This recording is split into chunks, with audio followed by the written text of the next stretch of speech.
La commission PM mise au point du matin. Face à face avec Robert Pilote et le psychiatre Pierre Mailloux. La commission PM. Voici Catherine Gaudreault. Oui, ils sont en studio, prêts pour cette confrontation sexuelle ce matin. Pas prêt. Non, mais vous n'avez pas l'air prêt. En effet, vous êtes en train de vous déshabiller. Robert Pilote.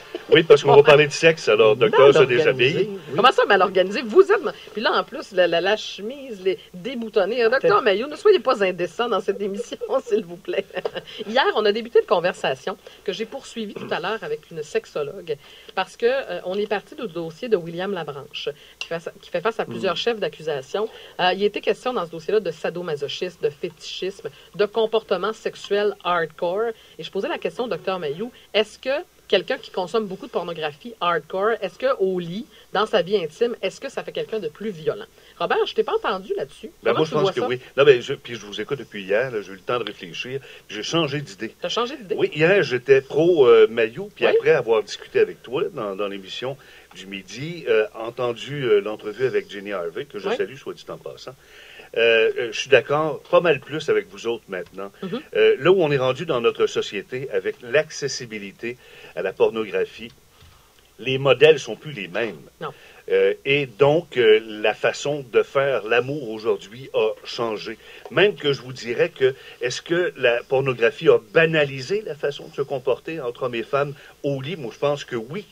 Ouais. Contrairement à ce que Pierre va raconter, lui, je sais qu'à une certaine époque de sa vie, il tripait sur les catalogues Sears. Oui, Eaton, en fait. Oui. Ah, lui, c'était Eaton. Eaton, okay. C'est ce qu'il nous a dit hier. OK, mais il y avait Sears aussi à l'époque. Sears, oui, c'était un peu la même chose. Distribution aux consommateurs, département des bobettes.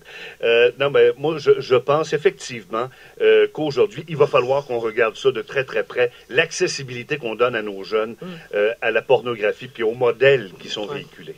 Mailloux. Oh, non. Vous m'impressionnez ce matin. Comment ça? Je bois vos paroles. Vous êtes des mésadaptés, ça n'a pas de maudit bon sens. Bon, les deux. Hey, mais arrivé en ville, c'est moi qui est petit vieux. Oui. Sacrément, vous avez un discours de personnes de 80 ans matin. Comment ça? Expliquez-nous. Ben là. On se pose des questions, Dr. Mailloux. 80, tu as entendu tout à l'heure, 80% des jeunes hommes consultent la porno. Oui. Vous allez devoir vivre avec. Oui, ça va. Deuxièmement, 44% des femmes consultent la porno. Oui. Vous allez devoir vivre avec. Oui. Et c'est croissant chez les femmes. Bon, maintenant, moi, je suis renversé que vous ayez oublié 50 nuances de gris. Ouais, ça s'est vendu comme du bonbon. À qui? À des jeunes hommes?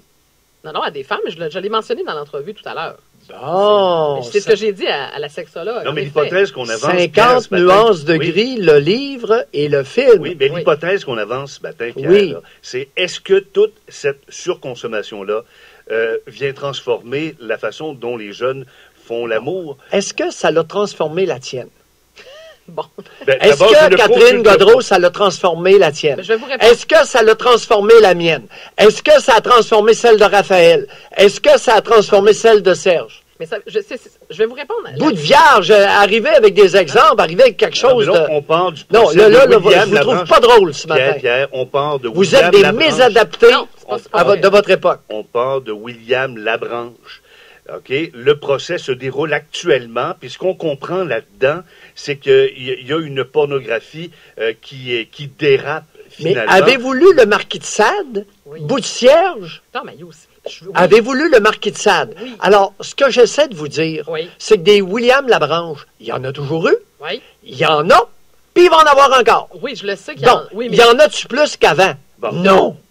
Ben, je suis pas certaine de ça. Moi, bon, c'est là-dessus que je vais arrivez-moi avec un peu de viande, là. Docteur Mailloux, arrêtez de dire qu'on est mésadaptés, là. Là, parce que vous faites référence au fait que... Mais là, vous savez, il y a une grosse mouvance dans la pornographie. C'est très mauvais. Vous allez faire quoi? Robert? Quoi? Bon, tu vas faire quoi avec la pornographie? Ben, moi, d'abord, je vais limiter l'accès des jeunes à des sites Internet qui sont non recommandables. Non, Raphaël, viens à mon aide. As-tu entendu? On va arrêter de passer des films de cul à 8 heures le soir, à heure de grande écoute. Où t'as vu ça? Moi, de temps en temps, j'aime ça, les films de... À quelle place tu vois ça? Un film de cul à 8 heures? Ben, écoute, si on regarde là, la télé... La dernière fois que tu as vu un film érotique à 8 heures le soir, ça remonte à quand? Non, mais Raphaël, viens à mon aide, là, ça n'a pas de bon sens. Des films avec des...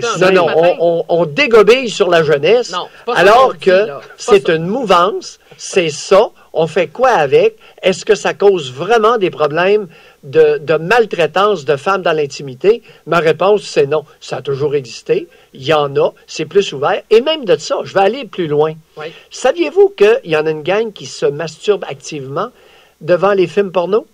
Oui, je ne suis pas surprise de ça. Après s'être masturbés copieusement pendant 2-3 heures, est-ce qu'ils ont toujours envie de se mettre, ces hommes-là? Je ne sais pas, Dr. Mailloux. Non. La réponse, c'est non. Moi, je le sais, je te le dis. La réponse, c'est non.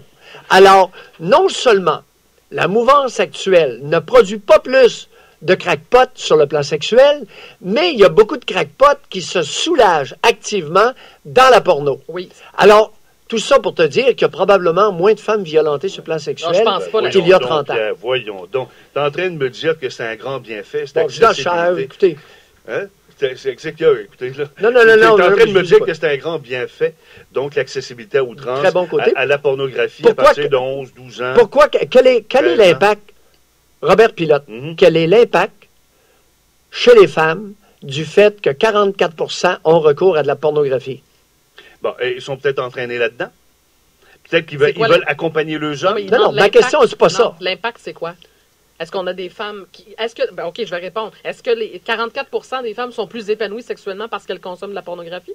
Intéressant comme question. Je pense que oui. Dans certains ça n'a déniaisé une maudite gang, en tout cas, je peux te dire ça. Peut-être, je suis d'accord. Bon, 50 nuances de gris, est-ce que ça a eu un impact positif?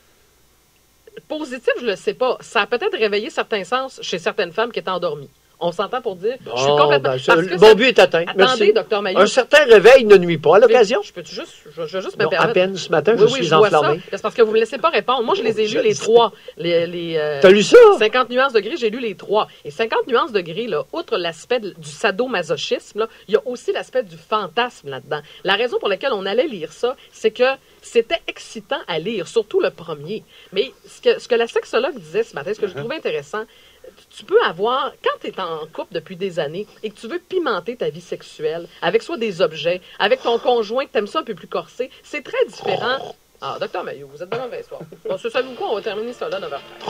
Bon, vous m'avez pas laissé finir. Je les ai lus, vous les avez même pas lus. Ton piment, lorsqu'il n'y a plus d'intérêt, là, il va être affadi. Combien tu lui donnes ce matin? Deux. Je me donne 2. 2,8. Je vous donne 0. Comme il y a eu coït interrompu, je ne donnerai pas de notes ce matin. Non? Je m'abstiens. Bon, on n'a pas pu commenter, on n'a pas pu nous entendre. T'as pas facile le matin. Commission de Mailloux ce matin seulement. On va mettre une fin de semaine de repos.